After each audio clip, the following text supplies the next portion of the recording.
Hello and welcome to AccentCare Fairview's first annual virtual Remembering at the Holidays program. My name is Naomi and I am one of the bereavement counselors here. We are so thankful for this opportunity to join you in the comfort and safety of your home. In years past, we have been able to join with you in person to honor your loved ones, but as we know, this is not any kind of normal year. This year has left many of us alone in our grief, isolated from those we love and need the most. Sadly, one does not need to look very far these days to find hearts that are broken, spirits that are shaken, and lives that are forever changed. We are in a unique place in 2020 when an entire world grieves the loss of so many lives due to COVID-19. While the path our grief takes and the way we address our healing varies widely, we all share the common bond of losing someone we loved dearly.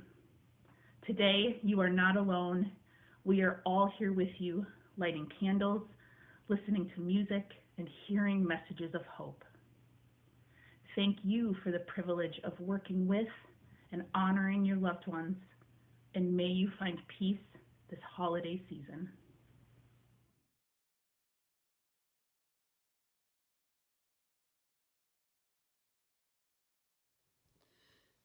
It's the season of hope. It's the season of memories.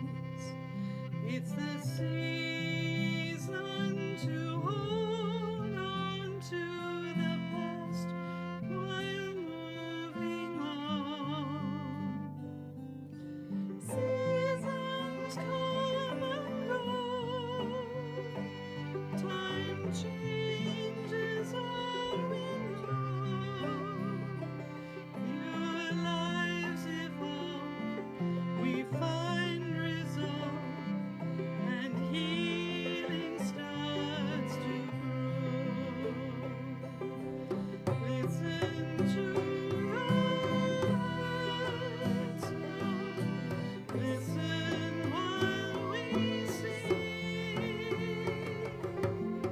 Listen to the thoughts and prayers your friends this season bring. It's the season of hope. It's the season of memories. It's the season to hold on to the past while moving on. Seasons come and go. Time changes all we know. New lives evolve. We find resolve, and healing starts to grow.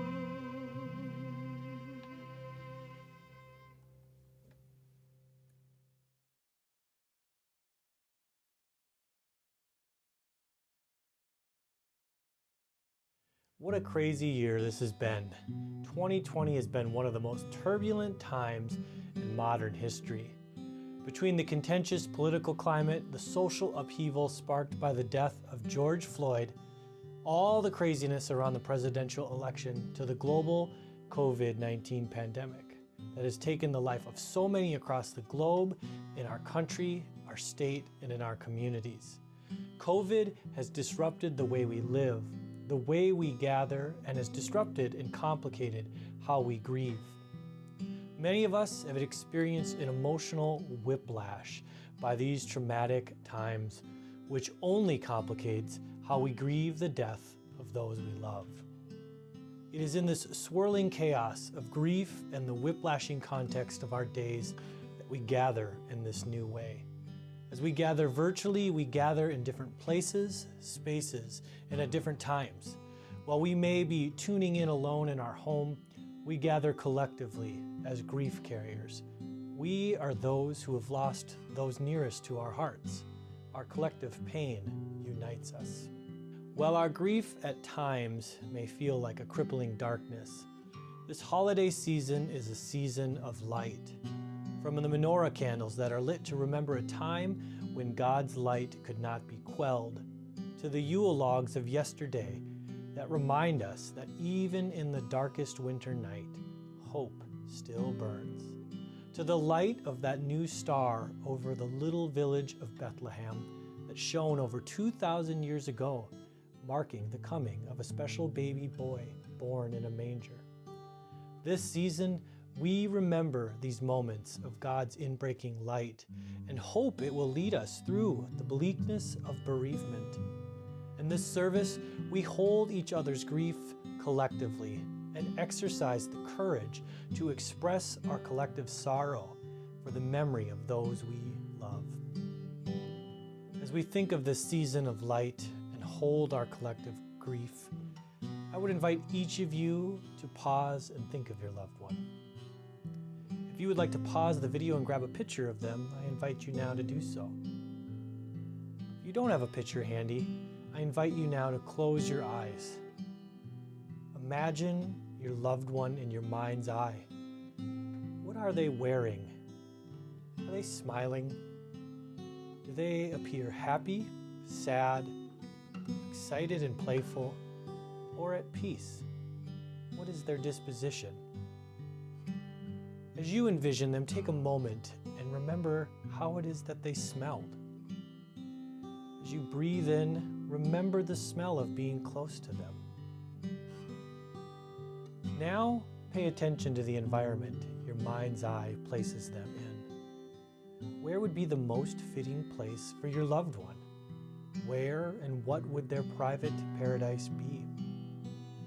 As you imagine your loved one in their place of peace, think of all that they meant to you, and either out loud or in your heart, express to them whatever feeling rises to the surface of your heart. Maybe you're experiencing feelings of joy as you meditate on your loved one. Maybe feelings of anger or frustration swell up. Maybe a deep void is present in your heart. Perhaps a flood of gratitude washes over you as you feel gifted that your loved one was part of your life. Whatever you are feeling now, know that it is okay.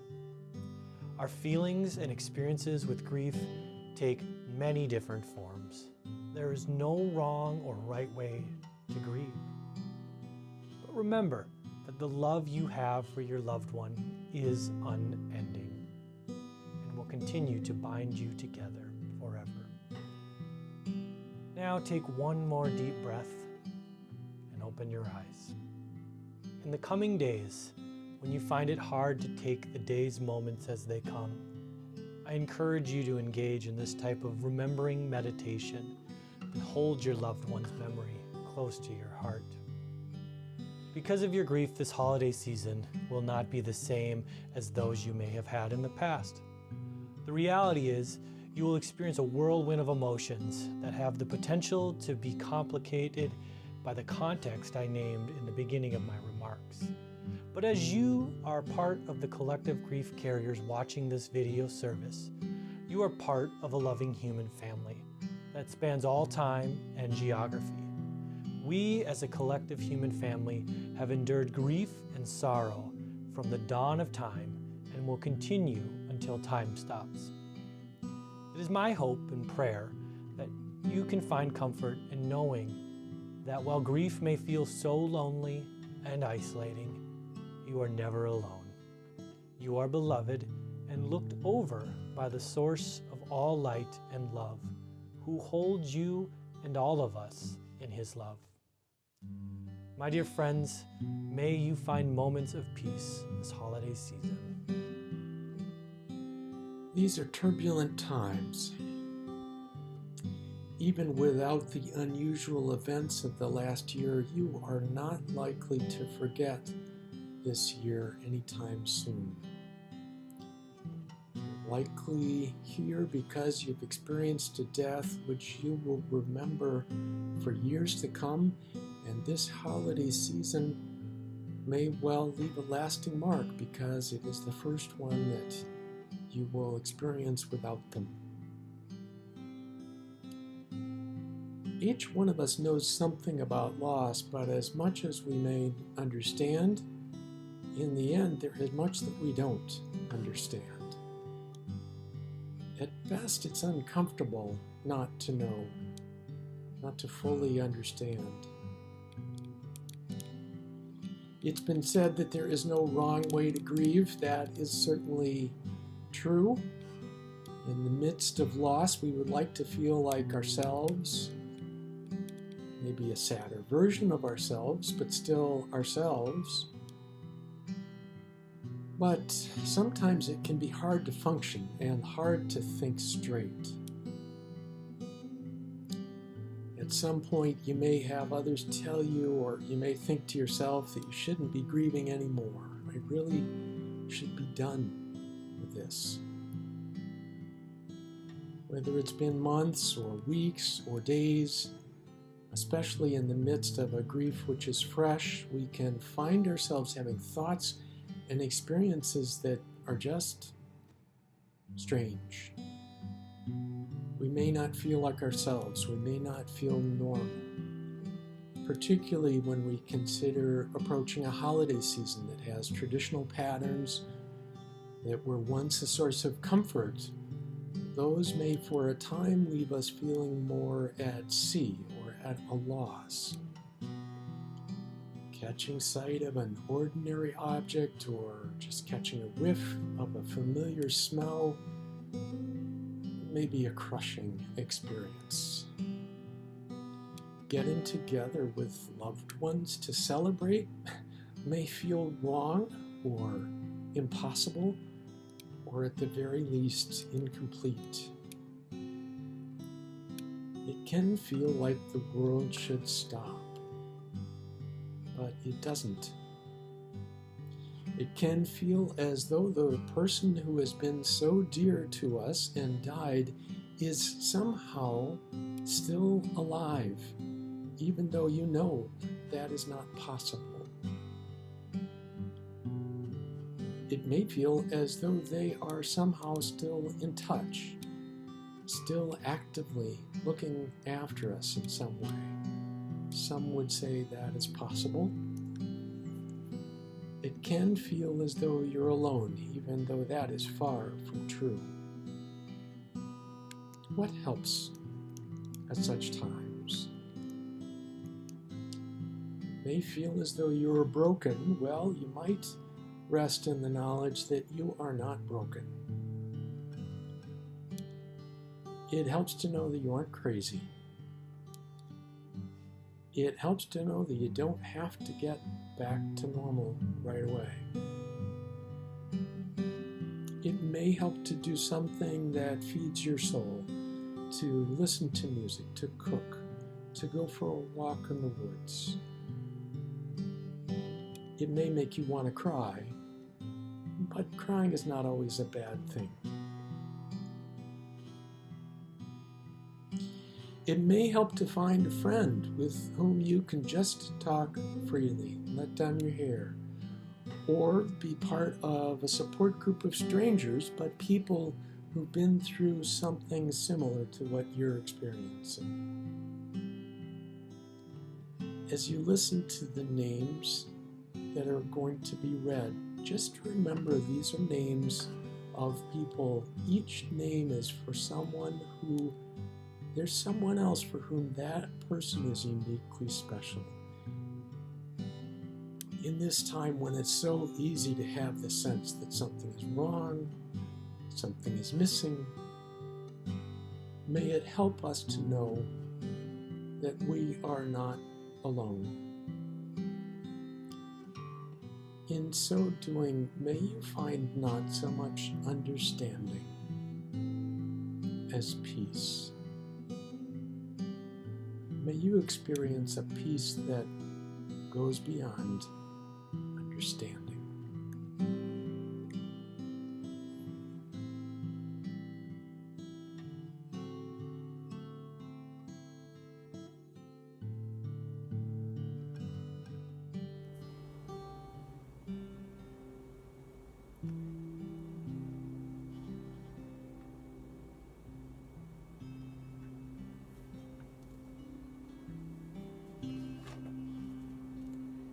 For centuries all over the world, candles have been lit as symbols of light, of love, of remembering, and of hope.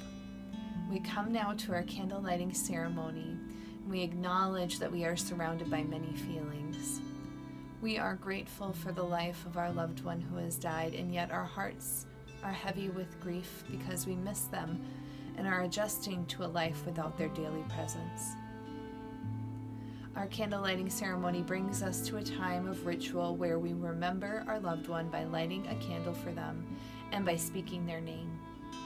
By lighting a candle and by speaking their name, we are remembering that the light of love is not extinguished by death, but lives on in our hearts and spirits and in our continued relationships with one another. The candle is a symbol given to us in a time of darkness. It lights the way for a time of finding our way when the path has changed and perhaps is not clear to us. Dancing lights each tell a story, and tonight may we all receive the blessings of each of the stories our loved ones have brought to this world.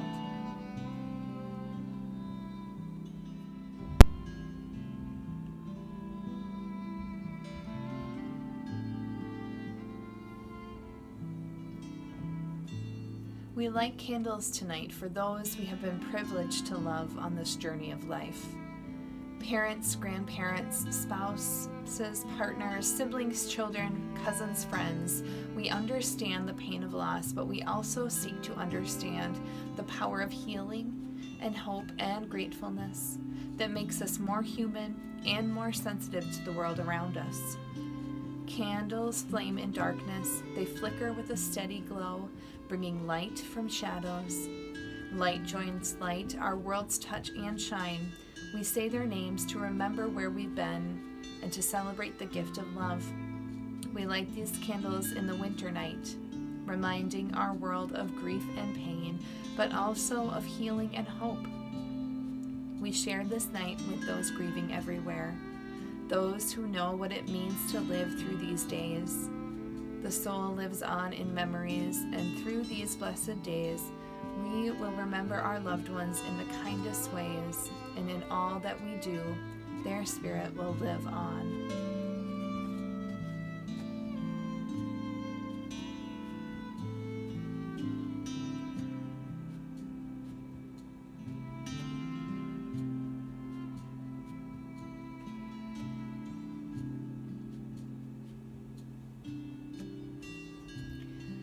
Tonight we light our candles aware of these 4 words. Grief. We light a candle for grief. The pain of our loved one's death is intense, and it reminds us of the depth of love we have for them. Courage. We light a candle for courage, to confront our sorrow, to comfort each other, to change our lives. Memory. We light a candle for memory. The times we laughed, the times we cried, the times we struggled, and all the caring and joy we shared. Love. We light a candle for love. Day by day, we cherish the special place in our hearts that will always be reserved for our loved ones. We are grateful for their gift their living brought and brings to each of us. Now I invite you to say the name of your loved one.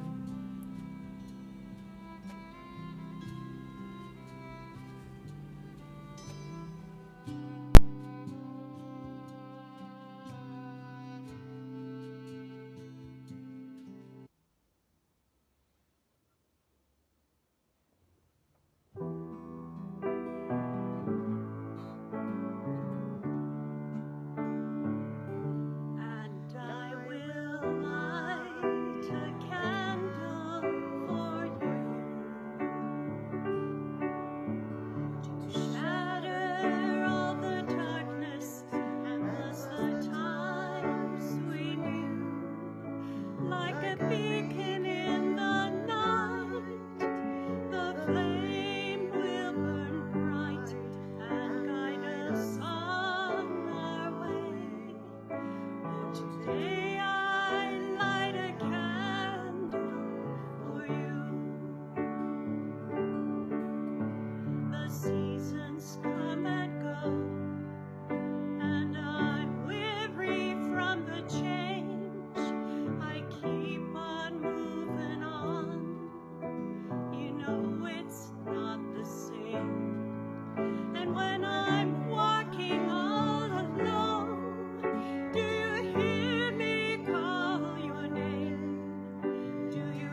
Hi, everyone. My name is Mickey Ranello Schaefer, and I'm the director of formerly Fairview and Healthiest Hospice Program and currently AccentCare Fairview Hospice Program. While we may have a new name, I'm excited to share with you that we're still the same program. I wanted to start with a true confession. That would be that this is probably my 50th take on this video, just because I wanted to find the right words. And I wanted to really be sincere about the message I wanted to deliver. When the bereavement program asked if I would do the closing comments this year, a few things came to mind. The first one was how thrilled I am that they were able to pull something together in a year that is far from normal. So thank you for spending the time with us today to do this, and thank you to the bereavement program for pulling this together. The second thing that came to mind is a little bit of sadness. Each year I enjoy seeing families at our memorial service and being able to share stories with them. So while we can't be together this year, I wanted to let you know I hold each of you in my heart and in my thoughts. The third thing I wanted to share with you is deep gratitude. At a time in your life where you were very vulnerable, you opened up your homes to our staff and you allowed us in. You were able to let us walk through this journey with you. And again, it was a very vulnerable time in your life. So with that, I'm grateful for allowing us the time to do that.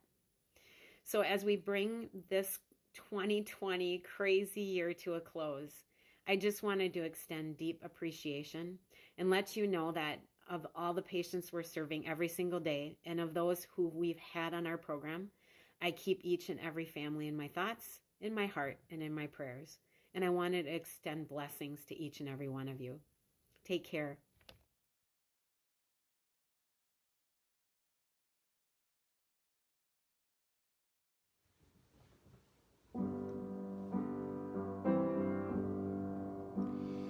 There's a light in the darkness, and the black of the night cannot harm us. We can trust, not to fear, for our comfort is near. There's a light in the darkness.